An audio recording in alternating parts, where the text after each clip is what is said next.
Les vacances de Toussaint débutent, le soleil est de la partie, le temps est idéal pour faire de belles balades. Sur les promenades ou en forêt, vous aurez peut-être l'occasion de tomber sur un marron. Mais beaucoup de personnes confondent encore le marron d'Inde et la châtaigne. Alors, il y en a un que l'on peut manger et l'autre qui est très dangereux, qui est toxique. Je vais vous donner les clés pour pouvoir les reconnaître. Je vais également vous expliquer pourquoi on les confond.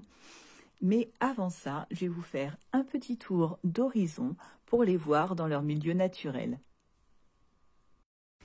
Pour trouver des marrons d'Inde, il n'y a pas 26 000 solutions, il faut trouver des marronniers. J'ai la chance dans ma ville d'avoir de grandes promenades qui comportent des marronniers. Alors là, on ne voit pas très bien à quoi ça ressemble. J'ai essayé de vous montrer une feuille d'un petit peu plus près. Et comme vous le voyez, quand arrive la saison, le sol est jonché de bogues et de marrons.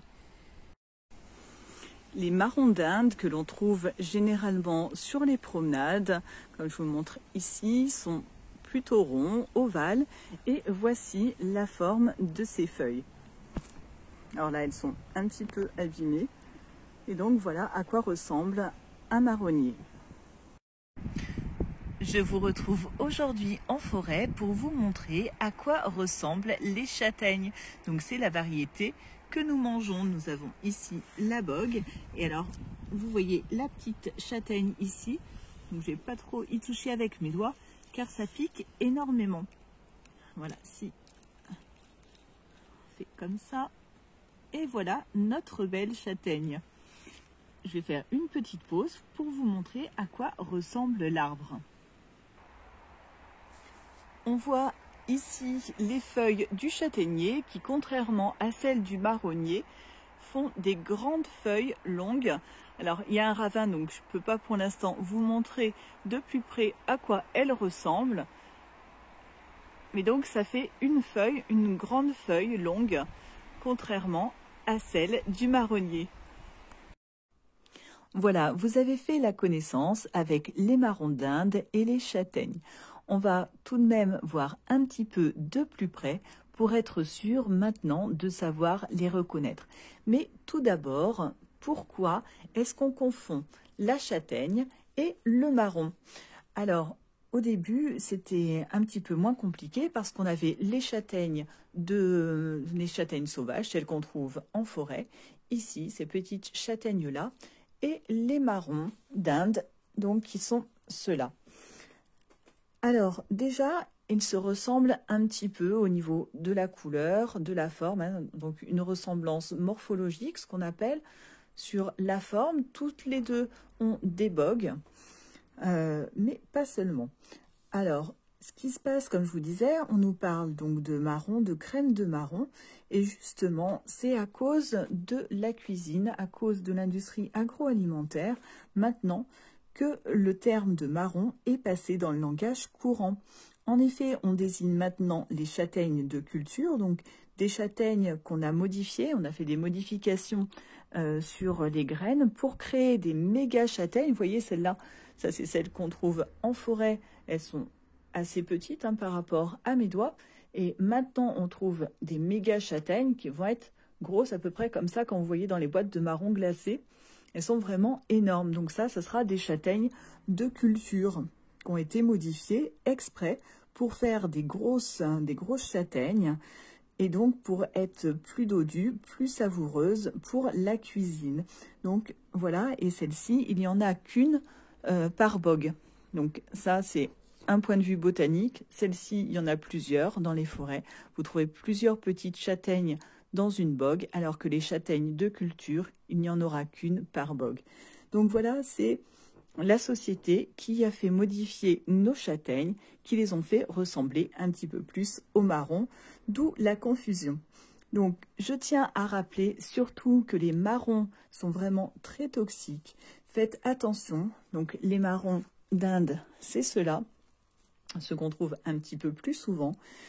Donc, ils peuvent entraîner, si vous les consommez, des troubles digestifs, des douleurs abdominales, des nausées, des vomissements et même quelques irritations après l'avoir ingéré. Parmi toutes les confusions possibles, les centres anti-poison classent le duo marron-châtaigne, donc comme la deuxième cause donc d'erreur et des gens qui vont justement à l'hôpital pour des ingestions de marron à la place de châtaigne. Donc surtout, faites bien attention.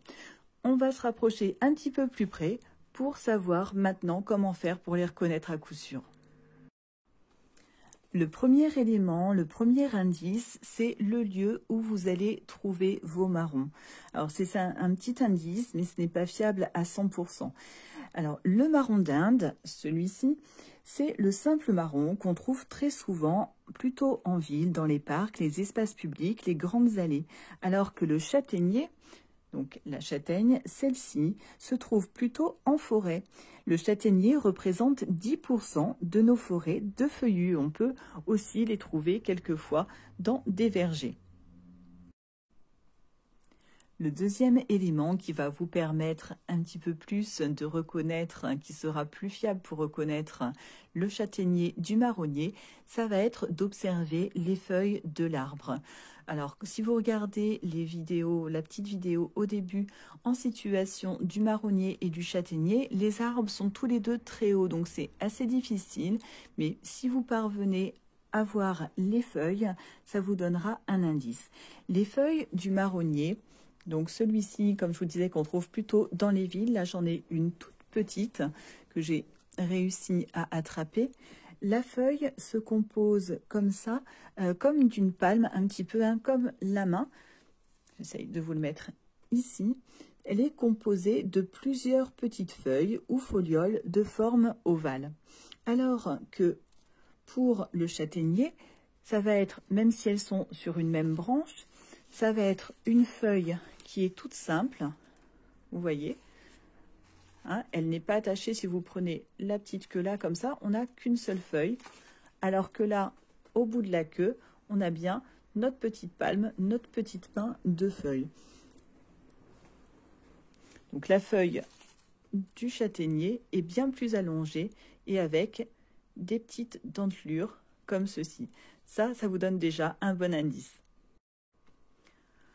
Troisième point, pour reconnaître le marron de la châtaigne, les bogues sont différentes.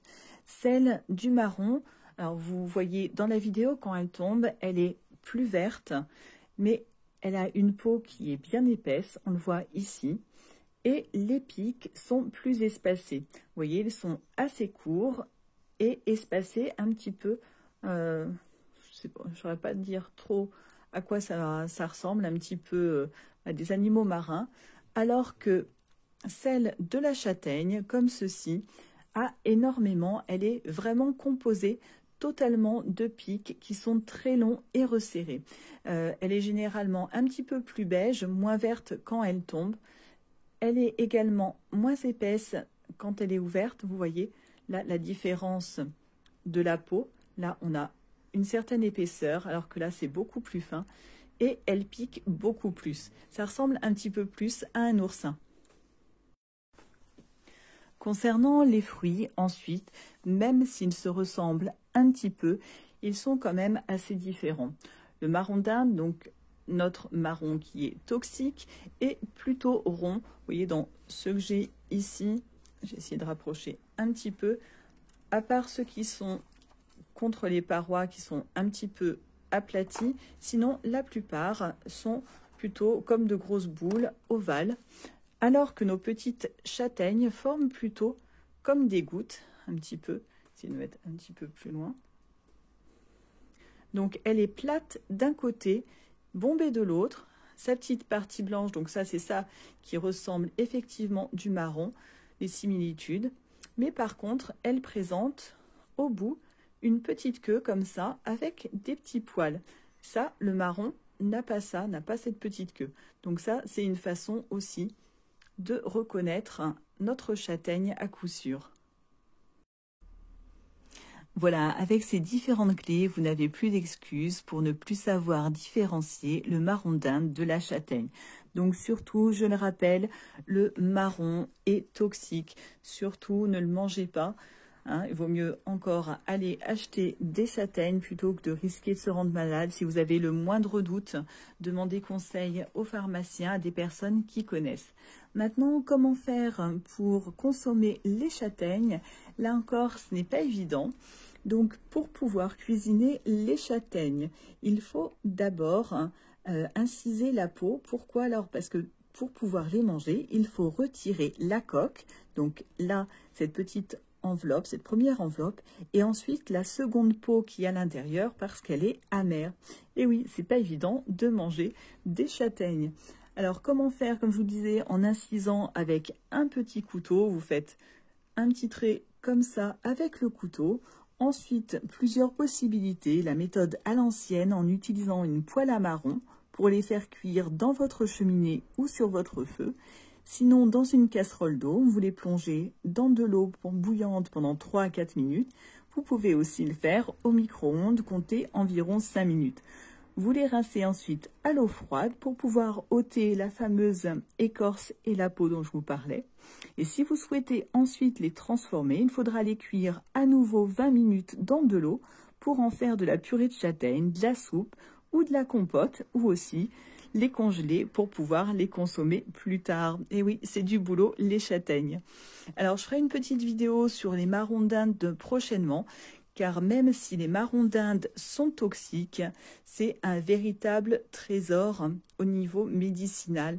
Il a vraiment beaucoup de vertus, on peut faire plein de choses avec, que ce soit des remèdes ou aussi en utilisation pour la maison. Donc je vous dis à très bientôt, n'oubliez pas les petits likes et les commentaires si vous avez des astuces aussi sur les fruits de l'automne et je vous dis à bientôt, ciao.